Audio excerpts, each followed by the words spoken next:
Hello दोस्तों, आप सभी को स्वागत है आपके इस प्यारी सी YouTube channel SLD educational academy पर। चलिए दोस्तों, आज हम लोग देखते हैं जो आपका माइनर पेपर आपका हिंदी है, माइनर 1A है ना, ये आपका हिंदी है और इससे रिलेटेड जो भी आपका मोस्ट इम्पॉर्टेंट क्वेश्चंस बन रहा है आज हम लोग इस वीडियो में देखने वाले हैं। तो आप लोग कंप्लीट वीडियो को वॉच कीजिएगा दोस्तों, बिना स्किप किए हुए। और अगर चैनल पे नए होंगे तो चैनल को एक बार सब्सक्राइब कर लीजिएगा और वीडियो को आगे फॉरवर्ड कर लीजिएगा। चलिए दोस्तों, देखते हैं आपको कौन कौन सा क्वेश्चन है और आपका किस प्रकार से माइनर 1 में आपका हिंदी में जो है वो क्वेश्चन पूछा जाएगा।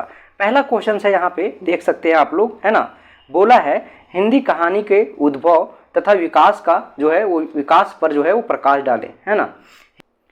हिंदी कहानी के उद्भव तथा विकास पर प्रकाश डालें, ठीक है। ये है आपका क्वेश्चन नंबर आपका 1। इसको हम लोग देखते हैं कि इसका सही उत्तर क्या होगा। देखिए यहाँ पे आंसर लिखा हुआ है नीचे आपका, जैसे कि यहाँ पे बोला है कि हिंदी कहानी का उद्भव और विकास एक महत्वपूर्ण साहित्यिक यात्रा है ना, एक महत्वपूर्ण साहित्यिक यात्रा है, ठीक है, जो भारतीय समाज के लिए और सांस्कृतिक के लिए जो है वो विभिन्न पहलुओं को उजागर करता है।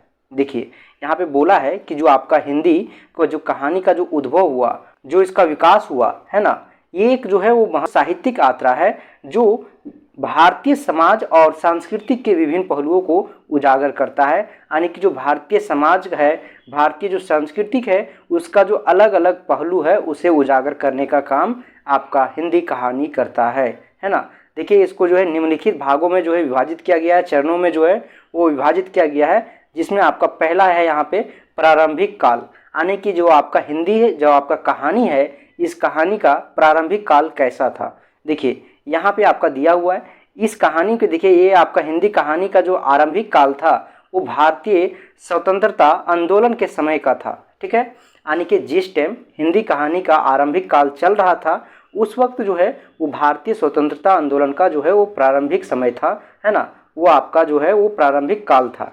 देखिए यहाँ पे आगे बोला है इस काल में कहानियाँ जो है वो सामाजिक और राजनीतिक समस्याओं पर केंद्रित थी, ठीक है।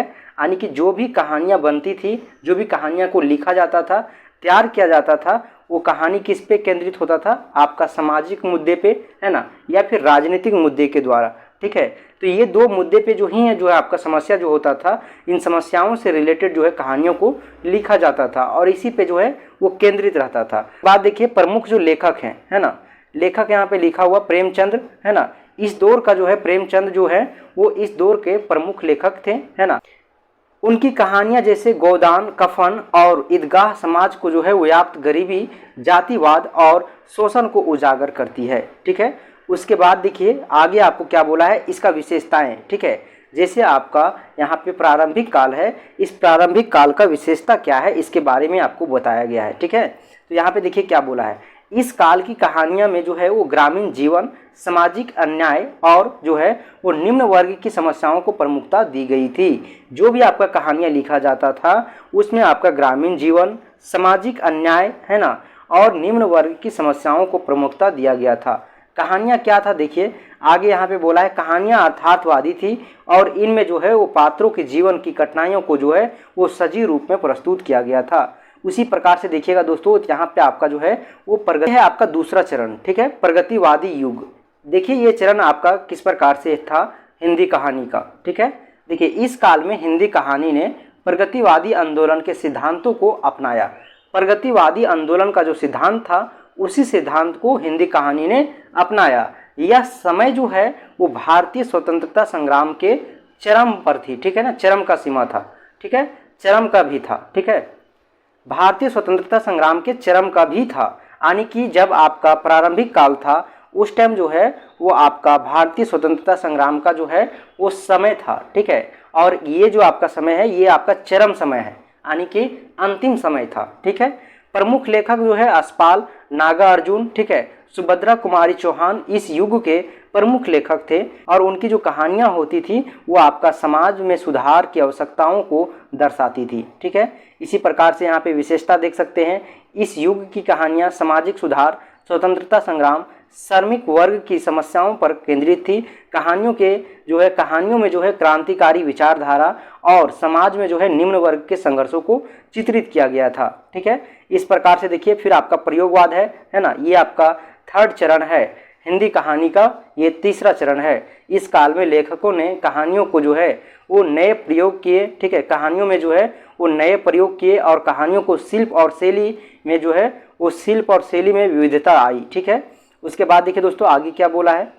प्रमुख लेखक कौन थे? तो प्रमुख लेखक मोहन, राकेश, निर्मल वर्मा और कमलेश्वर इस दौर के जो है वो प्रमुख महत्वपूर्ण जो है वो लेखक थे।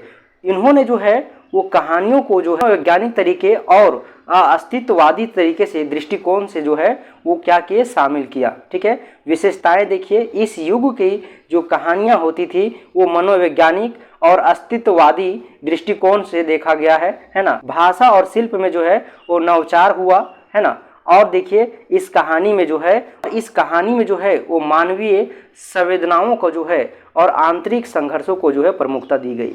इसी प्रकार से एक यहाँ पे नई कहानी है, ये आपका फोर्थ चरण है आपका हिंदी कहानी का।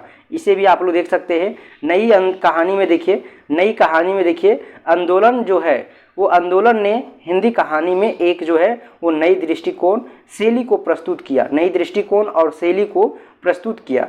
यह समय जो है वो समाज में जो है वो तेजी से बदलाव का भी था। ठीक है, इस समय जो था आपका नई कहानी का समय, ये समय में जो है समाज में एक बहुत ही तेजी से परिवर्तन हो रहा था। उसके बाद देखिए इसका प्रमुख यहाँ पे लेखक भीष्म साहनी, रविंद्र कलिया और मन्नू भंडारी इस आंदोलन के प्रमुख लेखक थे, है ना। उनकी कहानियाँ जो है वो शहरी जीवन पे आधारित होता था। मध्य वर्ग की जो समस्या है उन पे आधारित होता था और जो है व्यक्तिगत संघर्षों पर केंद्रित होता था। ठीक है, विशेषताएं यहाँ पे दिया हुआ है। इस युग की कहानियाँ शहरी जीवन, मध्य वर्ग की समस्याओं और व्यक्तिगत के संघर्ष जो था उस पे जो है वो केंद्रित होती थी। और जो आपका कहानियाँ होता था वो यथार्थवाद और जीवन की जो जटिल पहलू है उसको चित्रण करने का काम करता था। उसके बाद क्या है, समकालीन युग। ठीक है, ये भी युग इसी तरह से है, आप लोग देख सकते हैं ना।